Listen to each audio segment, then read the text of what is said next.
Hello, episode number 2, I guess, of the POV podcast.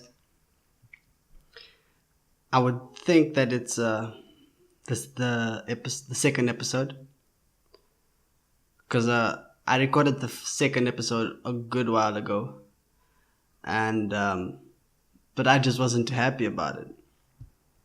But I'll get more into that later. The the day so far, it's been horrendous actually. It's so freaking hot in Cape Town. 33 plus degrees round about there. It's so hot. It's incredibly hot actually. Um honestly, I can't bear it. It was like, I don't know, a good week or something ago where it's just perfect weather, you can wear your jeans, sneakers, and a short sleeve on, or anything amongst those lines or in those lines. And but now, like, as I'm sitting here, I'm actually just sweating and I'm doing nothing, like nothing. um Nevertheless,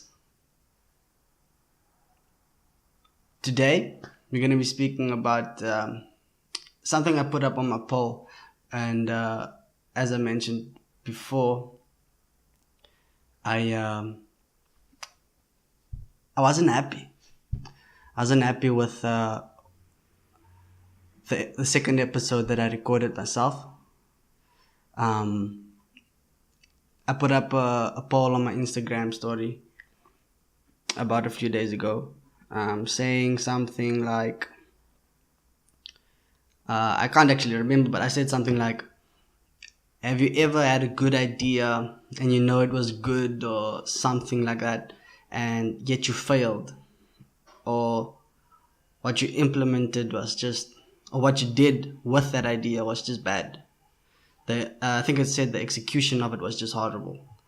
And because you set these certain standards for yourself, you felt like it just wasn't good enough, and like it hits you hard. And that's definitely what happened to me. I put what's the word? I put such a high standard on everything I do, or everything that I want to do, everything that I want to achieve, everything that I am. And I feel like that could hurt yourself. It could hurt even sometimes the ones around you, but definitely yourself. It is something that I always thought that I was making up excuses. I was making up these stupid little excuses as to why I couldn't reach the things I wanted to obtain, the goals I wanted to obtain, because I was lazy, or I was what's the word? Because I didn't want it enough, or because, like, I was just making, like I said, these stupid excuses. But at the end of the day, it's not that I never did what I wanted to do. It was always just because of those high standards that I had, or that I have, that always kept me from achieving what I wanted to achieve. It was always those standards, which I come to realize are the things that made me stagnate, um, that made me stay in a certain spot and not progress at all. It stopped me from growing, stopped me from, like I said, improving myself. And it was just something. It's really just something that I've recently come to notice, as to why I couldn't do the things I wanted to do. It was something that was holding me back, because then I wouldn't do anything because I had a certain level of A, but then I reached B, and because B didn't reach A, I was like like gutted. It just, it hits me because I get super frustrated. I get super frustrated when I don't get it like to the T. I don't know if it's just because I'm too of an perfectionist or something, but it really, really gets to me when I see something so vividly in my head that when I try to implement it, it just comes out like so horrible. And when it's like so much worse than what you've envisioned, it's just something that really hits me hard, because I'm like why can't I do that then? It's that, that mental thing. It's that the little fight you have within you, that inner war, that really gets to me. So when I put out that poll, I wanted to see like what are other people's answer to this, or not the answer, sorry.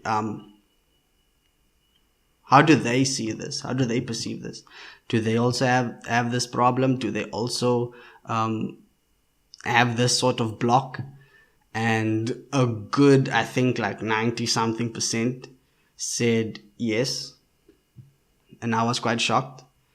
There were a few that was like, no. Well, kudos to you. I mean, if you implement your stuff the way you see it, or even better, then I wish I was you. Nevertheless, I was quite astounded by the fact that so many people said yes, and that they also had that same thing. Because I didn't think other people also had that.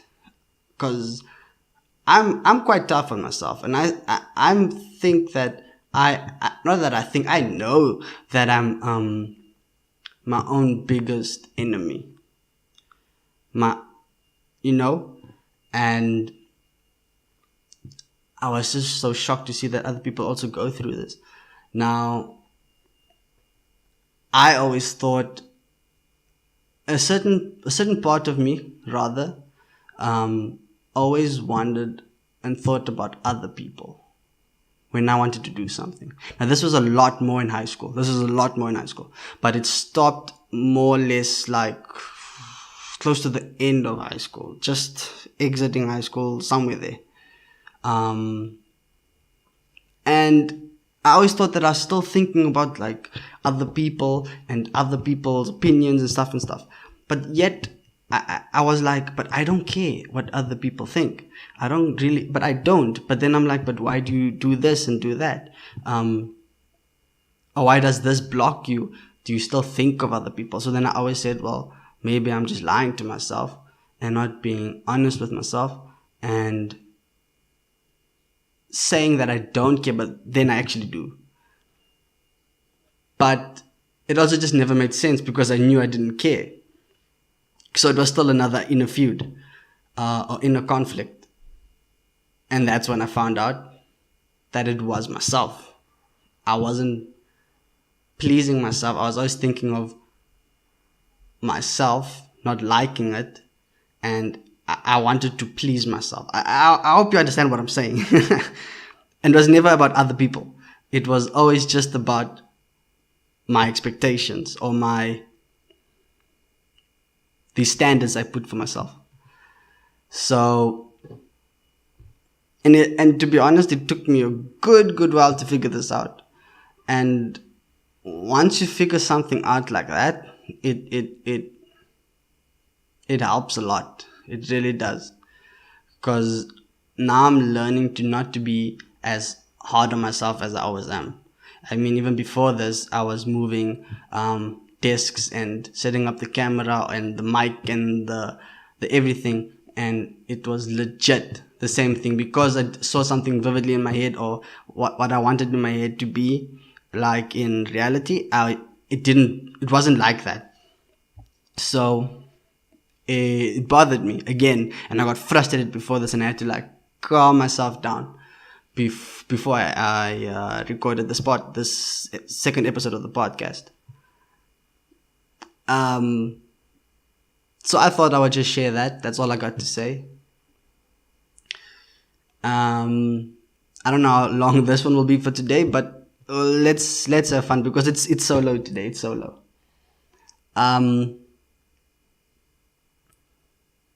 Let's talk about, man, it's on the tip of my tongue.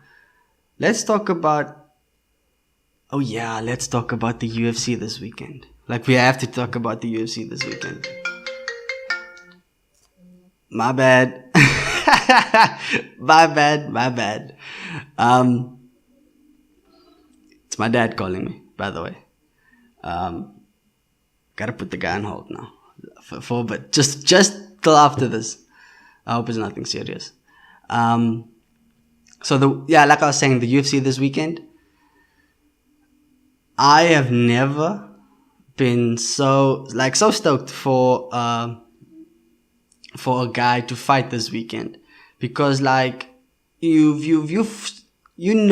have that some sort of a different relationship with a fighter when you've been following his career like from the beginning. And for someone as myself, like as a practitioner in MMA myself, I've always looked at professionals and how I could learn from them, whether it be like on YouTube or on social media or on any like thing that gives me some sort of gateway to this professional athlete.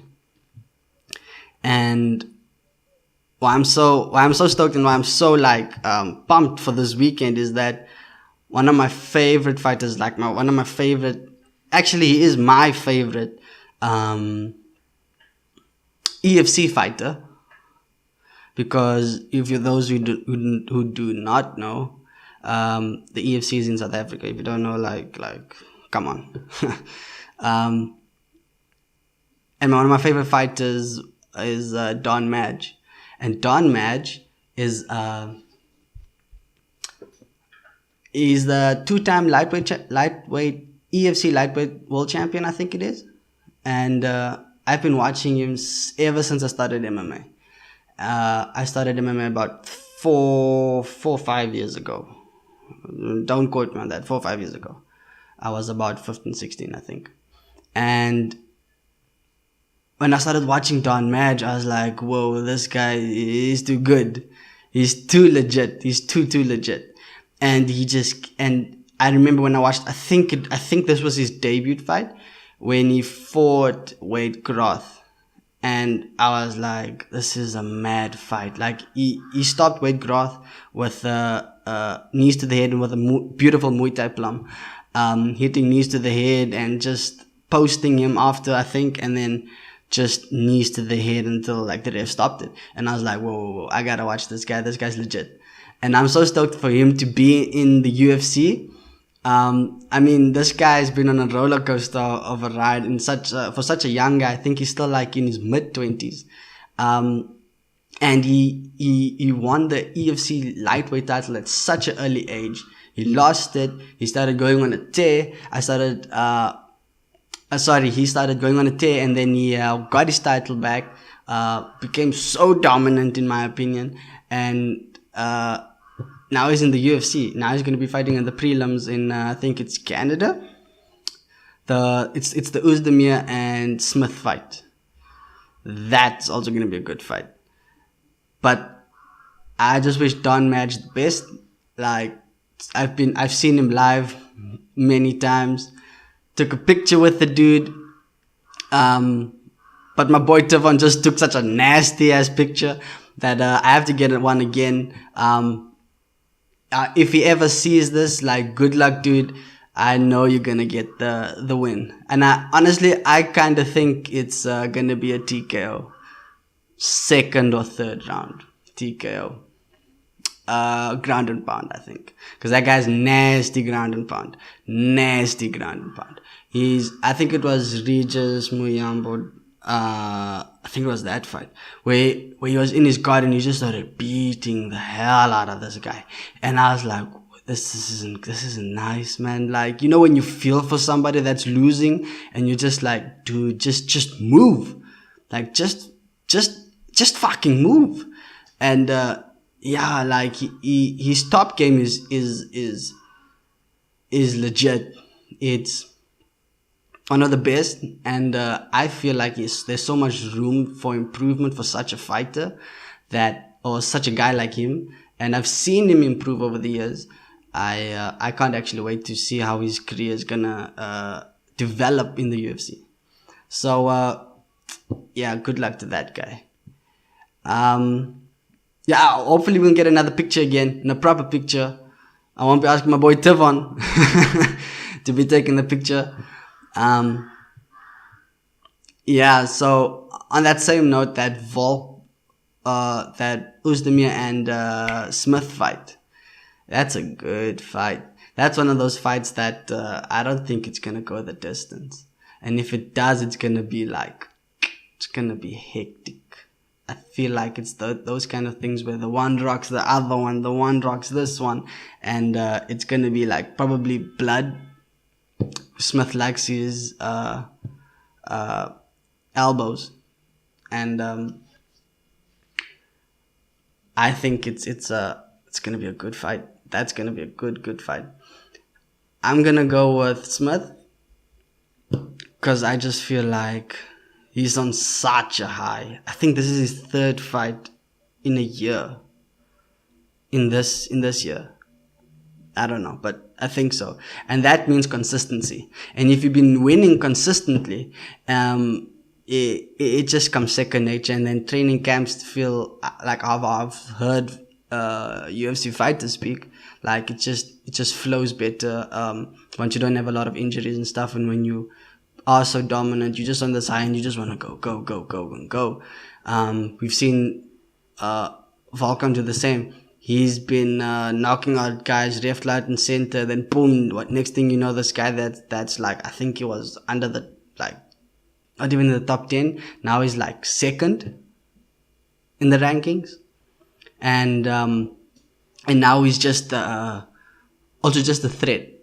Got his title shot so quickly, actually, so quickly. I think it was after the Manoa fight, and then then for Daniel Cormier. I feel like this is probably the same thing that's gonna happen with Smith. So I want him to. I really want him to win this fight, and then probably even become a contender. No, he has to become a contender. He has to be. I think he already is one, in my opinion. To go for that light heavyweight strap, I feel like he should really win this. He should win this fight. I don't think I gotta tell him twice, but I definitely think he's gonna win. So I'm going TKO Smith. Second round. First or second. I always feel so bad. Now that I think about it, I always feel so bad predicting fights, because I feel like it's such a disrespect to fighters when you actually say that, damn, this guy's gonna lose his belt, for example, against this guy, and he's gonna get knocked out. And I mean, what are you actually saying about that guy's skill set? What are you saying about that guy's years and years of I don't know, mixed martial arts and all of that? That's just how I think. I feel like that's just some sort of respect you should also show others. But it's fun. It's absolutely fun to say or to predict something, and when you're right, like who doesn't like to be right? Come on, let's be honest. And so yeah, it's fun, and it also gives you it's like a good analysis too, unless you're being biased. Like sometimes that happens. So yeah, Smith and Don Madge, my picks. I can't remember what else is on that card, because those two fights are actually what I want to see. But I feel like there's somebody else that I really also want to watch. Excuse me. But yeah. So that's all that I have for today.